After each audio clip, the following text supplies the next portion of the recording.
This is how to prepare your vehicle for a car transfer.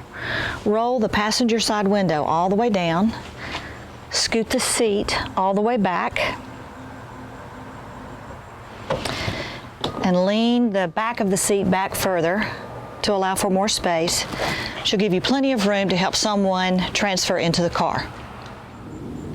We're going to use the gait belt to make this a safe car transfer. I've got my hand on the belt as he's walking towards the opening of the car.